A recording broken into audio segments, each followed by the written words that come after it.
Como eu sempre tenho dito, eu não consigo falar mais da minha vida sem falar de como Deus me transformou e vem me transformando ao longo dos dias. Para ser sincera, eu aprendi que eu não consigo falar de nada sem colocar essa dimensão de que Deus existe.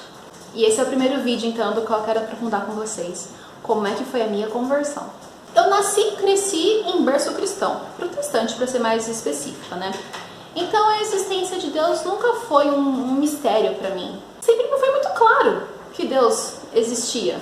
Pelo testemunho de outras pessoas, pela vida de outras pessoas e até mesmo pela forma com que ele se manifestava na minha vida. Só que infelizmente acreditar em Deus não é suficiente. Então para mim acreditar em Deus se resumia em ir na igreja ali no fim de semana e vida que segue, normal. E o rumo natural disso é que pouco a pouco, ano após ano, essa semente de fé fique cada vez mais fraca. Foi o que foi acontecendo comigo. Ao longo dos anos, eu ia na igreja 2 vezes por semana, comecei a ir 1 vez por semana, comecei semana sim, semana não, 1 vez ou outra, até parar de ir. Aquela vivência que eu tinha de simplesmente Deus no domingo e minha vida aqui de segunda a sábado, acabou sendo minha vida aqui de segunda a segunda, da forma com que eu queria. E pouco a pouco, buscando a felicidade nas coisas erradas, a gente vai só se afundando em cada vez maiores tristezas e tristezas e tristezas.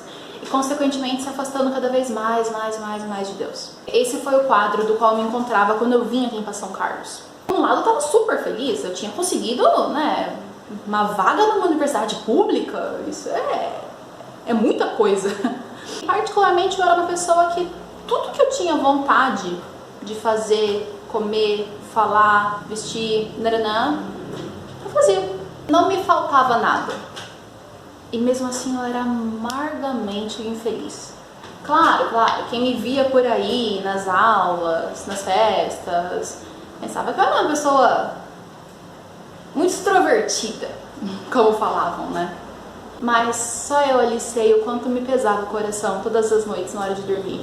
O quanto que eu sentia a minha vida pesada. Eu sabia que de alguma maneira eu não estava vivendo a vida da qual Deus queria pra mim. Alguma coisa eu tinha aprendido ali no meio protestante que norteava mais ou menos como devia ser minha vida. E minha vida era bem diferente disso. No fundo do meu coração, eu sabia que eu tinha que mudar, que eu tinha que deixar certas práticas de lado. O passo inicial, que seja ali começar a ter uma vida de oração um pouco mais frequente, mas eu nunca encontrei força. E força eu não quero dizer alguém do meu lado ali me motivando. Quer dizer que eu nunca encontrei um grande porquê de fazer tudo isso. Isso me leva até 2014. Eu considero que foi o ano em que eu me encontrei mais triste, de verdade. De certo modo, um conjunto de situações que me levaram a esse sentimento, né? A começar na faculdade, eu tava indo muito mal em todas as disciplinas. Assim, coisa de estar fazendo pela 3ª vez algumas matérias e passar o dia estudando e não conseguir fazer uma questão completa na prova bem feita. O próprio dia a dia ali, ele tava pesado pra mim e tudo era pesado. Arrumar a casa era pesado, cozinhar era pesado, né? A gente morava em República. E na academia era mais pesado ainda, principalmente. Acordar cedo era pesado. Tudo. Sabe quando você pensa em fazer alguma coisa e aquilo é difícil? É penoso? Você fica triste só de pensar e quando você consegue a mínima motivação ali pra fazer, você parece uma eternidade porque você não vê sentido naquilo que você está fazendo. E principalmente o meu namoro com o Igor estava passando por uma época triste. As brigas, cobranças e desentendimentos entre a gente era muito frequente e eu não conseguia ver como sair daquela situação. Eu sei que situações assim são muito usadas por pessoas para dar um up, para sair desse fundo do poço. Mas muitas pessoas, como eu, dentro de uma situação da qual ela não vê saída, não vê perspectiva, ela simplesmente se acomoda e fala, bom, tudo bem. essa é a minha vida. E foi com esse sentimento, assim, que eu terminei o ano de 2014 e comecei 2015, sabe?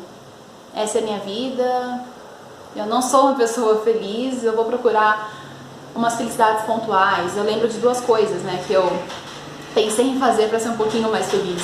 Uma delas foi até um evento assim que eu criei. Todo mundo espera algo de sexta-feira à noite, onde cada sexta-feira eu saía para conhecer um restaurante novo. A própria criação do canal aqui no YouTube foi uma coisa que foi uma atividade em que eu me inseri para ver se eu conseguia, sei lá, trazer um pouco de alegria para os meus dias, alguma coisa diferente do qual eu pudesse me envolver. Quando tudo isso acabava, quando não era sexta-feira à noite, quando eu não estava envolvida aqui no projeto, em suma, quando eu estava sozinha, seja sentada na minha cama, na hora de dormir, no banho, esperando alguma coisa, meu coração ele não estava em paz. A gente sempre tenta, né, trazer uma paz, uma alegria pro coração com algumas outras coisas. Então eu ouvia música o tempo todo, sempre que tinha alguma coisa ligada, um vídeo ligado, conversando com alguém, que seja, porque só o fato de estar sozinho era agoniante. E é nesse cenário que eu digo assim que Deus começa a agir na minha vida, mas começando pelo Igor. A conversão do Igor se dá de um modo totalmente diferente do meu, se dá primeiro que a minha, e se dá por conta da morte da avó dele. Se você quiser ouvir um pequeno relato, tá lá no meu IGTV no Instagram, o Igor contando um pouco do que aconteceu. Aí houveram duas ocasiões em que eu olhei e vi uma luz no fim do túnel.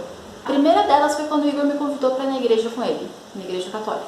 Eu disse, eu vim de um lar protestante e para os protestantes, você entrar numa igreja católica é tipo uma abominação. A ideia que eu tinha do catolicismo, ideia falsa, ok? Por muitos e muitos e muitos anos me trouxe um medo muito grande de passar em frente a uma igreja. Mas vejam que naquela situação, naquela época, eu já estava tão desesperançada com tudo e tão profundamente triste, amargamente triste, que se fosse ou não fosse, que diferença ia fazer para minha vida? Era o que eu pensava. E essa primeira experiência de entrar numa igreja católica, ver que ali dentro não tinha nada, absolutamente nada daquilo do qual eu cresci ouvindo que existia, me trouxe um primeiro despertar, tipo, epa, peraí, eu acho que quem me contou sobre a igreja católica não conhece sobre a igreja católica, não. O segundo ponto, talvez o mais impactante de todos, foi quando o Igor me propôs pela primeira vez a ter uma vida casta. De novo, eu sabia que, sendo apenas namorada do Igor, havia coisas ali que eu não deveria fazer com ele. Mas por diversos e diversos motivos, isso foi uma coisa da qual eu nunca tive força suficiente, força de vontade mesmo que seja, para deixar de lado. Quando ali, pela primeira vez, propor isso para mim, foi de um alívio tão grande.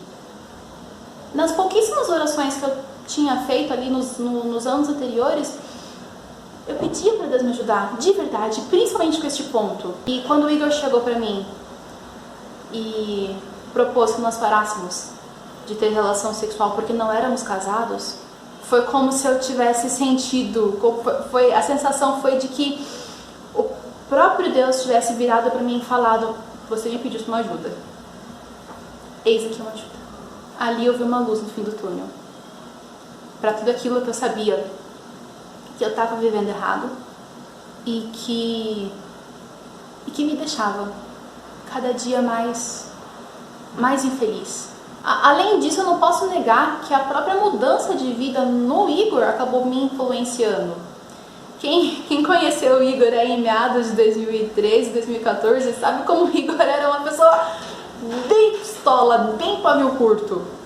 E de repente eu vi aquele homem que se metia em tantas brigas e discussões e não pedir desculpa para as pessoas pelo seu comportamento. Tentando ter mais paciência com aquelas pessoas que lhe tiravam a paciência. Eu vi ele sentado, estudando sobre Deus, eu vi ele rezando, eu vi ele sendo mais paciente comigo, inclusive. Não pude deixar de começar a indagar o Igor sobre tudo aquilo que eu achava que era o catolicismo. Então, primeiros pontos, eu falava, mas Igor, E a questão das imagens? E a questão dos santos? E a questão do batismo de criança? E a questão do purgatório? E a questão de não sei o quê? E o Igor pacientemente, ponto por ponto, foi me mostrando que nada daquilo que eu pensava que era o catolicismo era de fato. Eu vi a vida do Igor sendo mudada, da água para o vinho. E pouco a pouco, questões que para mim eram óbvias, mas nunca entendi profundamente, elas foram sendo esclarecidas. Por exemplo, essa própria questão de não ter relação com aquele que não é seu marido.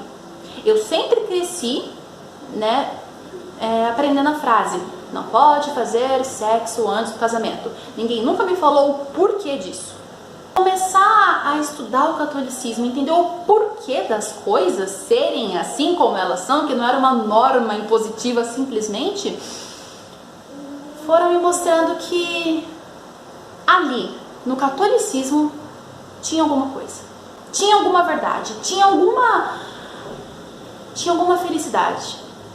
E por mais que dentro de mim houve muito receio de ser católica, afinal foram 20 anos praticamente crescendo, ouvindo que os católicos estavam errados, eram errados, eu não podia negar que existia alguma coisa ali que podia me levar para tão sonhada felicidade. E eu fiz uma aposta. Eu não saí do pressuposto de que o catolicismo era errado. Eu saí do pressuposto de eu não conheço o catolicismo, eu vou conhecer. E nessa postura de vou conhecer que começa a minha catequese, né? Não uma catequese paroquial, onde eu ia uma vez por semana ler uns trechos da Bíblia. Uma catequese de sentar, de estudar e principalmente voltar a ter uma vida de oração. E ela vai se dar em dois grandes pontos, que é um vídeo muito impactante do Padre Paulo sobre anticoncepcionais e numa experiência muito profunda com Nossa Senhora em Aparecida. Mas esses são assuntos para outros vídeos, ok? Até lá!